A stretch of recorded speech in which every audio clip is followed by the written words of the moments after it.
we told you at the start of tonight's program, a major magnitude earthquake has hit the island of Haiti in the Caribbean. The quake measured around 7 points on the Richter scale, and its epicenter fell just 10 miles from the capital, Port-au-Prince.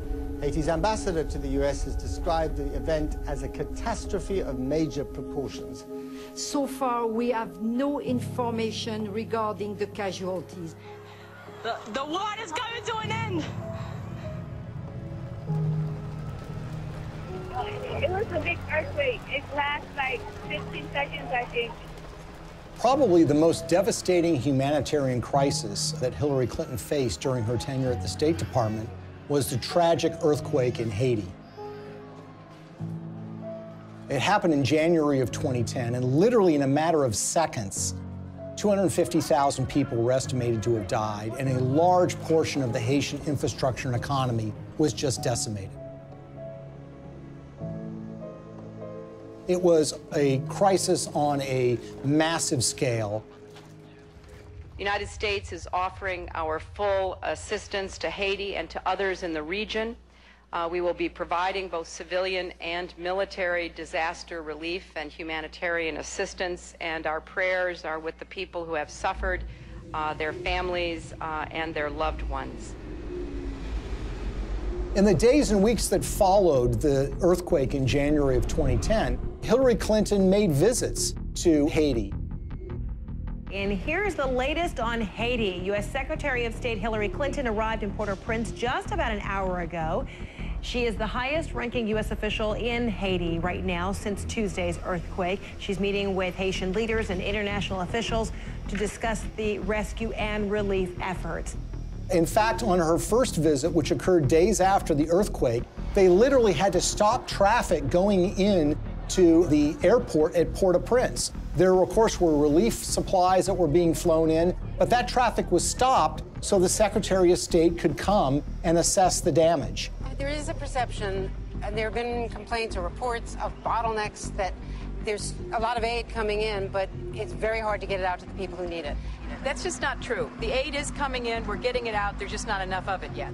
She flew in with her political aides on a large federal airplane. She landed at the airport. She made a large press conference, made statements about her commitment to rebuilding this country, and then she was soon whisked away, headed back to Washington, D.C. Theirs is a city in ruins, a country which can do little but wait for help to arrive.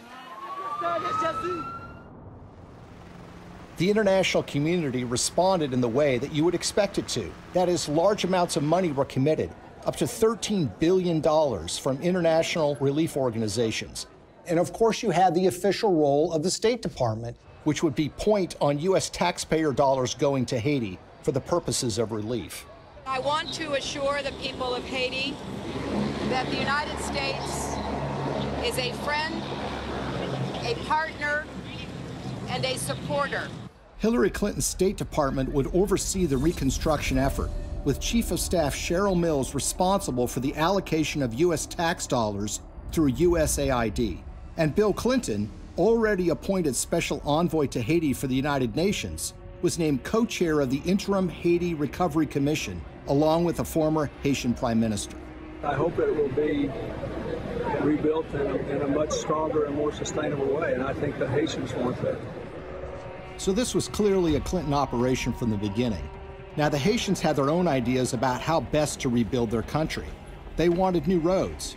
They wanted buildings rebuilt. And that's what you would expect. This is how you recover from an earthquake. The problem is that the Clintons had their own agenda, the interests of major donors who had a vested interest in spending that money in Haiti in ways that would benefit them. And so you immediately had this clash between the Haitians and the Clintons. And Haitians complained almost immediately that they were shut out of the decision-making process, that it was really Bill Clinton and a few of his friends that were calling the shots in the IHRC. And they made some monumentally bad decisions that not only didn't benefit the Haitian people, but ended up putting money in the pockets of major Clinton donors who had economic stakes in Haiti. We have been united behind a single goal, making investments in this country's people and your infrastructure. So it's a classic example of what some people call disaster capitalism. Disaster capitalism in that a natural disaster creates opportunities for rebuilding to take place, but also for self-enrichment to take place. And if you look at the Clintons and the promises that were made and the results that actually followed, it is a tragic story of crony capitalism gone awry.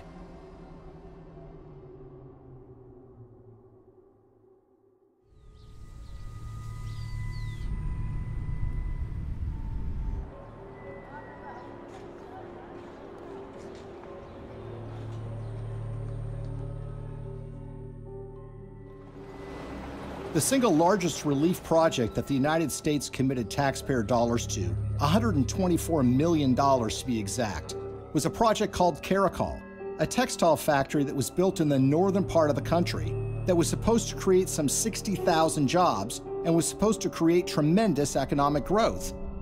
There's a problem here already. You see, the earthquake affected the southern part of Haiti. The northern part of the country was entirely unaffected. But who were the beneficiaries of this? Companies like Gap, Target, and Walmart, to name a few. The Caracol factory was built, but it didn't create 60,000 jobs. It created barely 5,000 jobs. But the major American companies who got textiles tariff-free, made at low wages, benefited enormously. And the end effect on the Haitians was very, very minimal.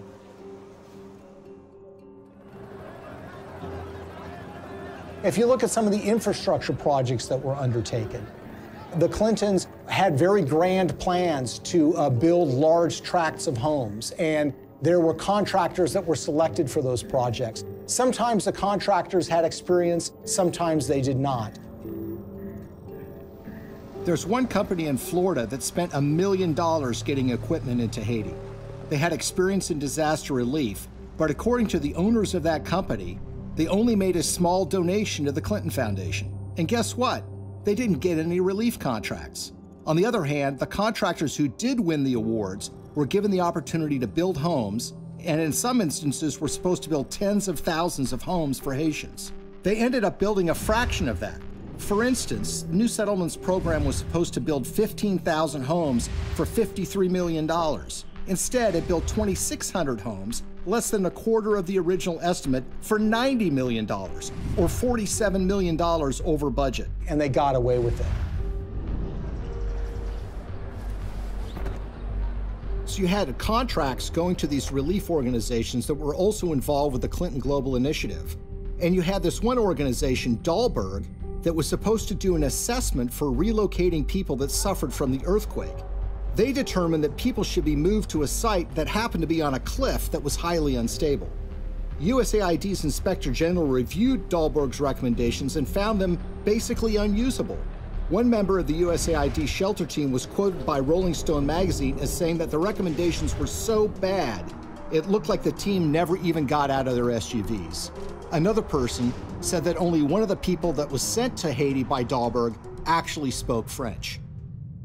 Telecom mogul Dennis O'Brien is one of the world's richest people, and he's finding opportunities in the poorest country in the Western Hemisphere. The Irish billionaire is the largest private investor in Haiti through his company Digicel, and he's now leading the Clinton Global Initiative efforts down in Haiti. Probably no one came out better in the Haitian reconstruction effort than an Irish billionaire named Dennis O'Brien. He is a Clinton Foundation donor, giving them between $5 and $10 million. He helped arrange speeches for Bill Clinton, too. The interest of the Obama administration, particularly the former Secretary of State Hillary Clinton, you know, all the different things that have happened to help Haiti get up off the floor have been led by the U.S. And he was the owner of something called Digicel, which is a cell phone company at the time of the earthquake. As part of that relief effort, the State Department run by Hillary Clinton wanted to fund a mobile money transfer service that would allow Haitian citizens to transfer and receive money on their phones. Well, Digicel applied to be the recipient of that grant money. 4 weeks after their application, Digicel actually sponsored a speech for Bill Clinton in Jamaica, and they paid him $225,000. And as it turns out, within 4 months of that speech, Digicel would receive the first installment of that grant money. The earthquake actually has been great for Digicel and Dennis O'Brien. More than 4 years since a magnitude 7.0 earthquake devastated Haiti, and outrage there is growing over the largely failed reconstruction effort, despite the hundreds of millions of dollars in aid that has been collected and spent by the IHRC, the Interim Haiti Recovery Commission. So whether you're talking about housing or cell phones, you see that the people that are closest to the Clintons have made out very well from the Haitian earthquake. The rest of the country, the ordinary people of Haiti, not so much. Haitian activists staged a protest outside Hillary Clinton's Manhattan office. The demonstrators claim billions of dollars were stolen through the Haiti Reconstruction Commission headed by Bill Clinton. They also say Haiti was used as a cover for foreign governments to funnel kickbacks of possibly hundreds of millions of dollars through the Clinton Foundation. They say it was done in exchange for favors that Hillary was doing for them as Secretary of State. The tragedy is we had an opportunity to rebuild in a way that would give the people of that country hope. Sadly, that opportunity was squandered, and what took place, rather than rebuilding Haiti, was the self-enrichment by friends of the Clintons. For all of Bill Clinton's talk about building Haiti back better, the fact remains that the most visible evidence of Clinton's role in the recovery isn't the improvement of daily life for everyday Haitians, but the construction of new luxury hotels just miles from the folks who have been living in tarps USAID handed out immediately after the earthquake. We are telling the world of the crimes that Bill and Hillary Clinton are responsible for in Haiti.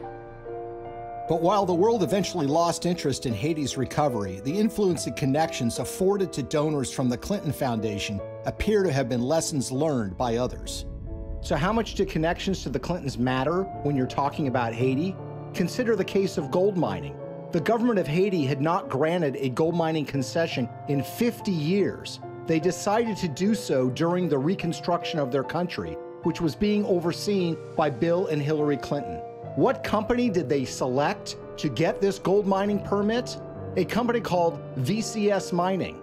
VCS Mining had very little experience in gold mining, but what did they have? They had connections. Shortly after they got that concession, someone joined their board of directors. It just happened to be Tony Rodham, brother of Hillary Rodham Clinton. It was a true disaster that followed the earthquake, which was the natural disaster. This was the man-made Clinton-caused disaster in relief that led to the wasting of enormous sums of money, the enrichment of elites that were friends with the Clintons, and the Haitians were left in a situation where their life was really not much better than it was the day after the earthquake happened.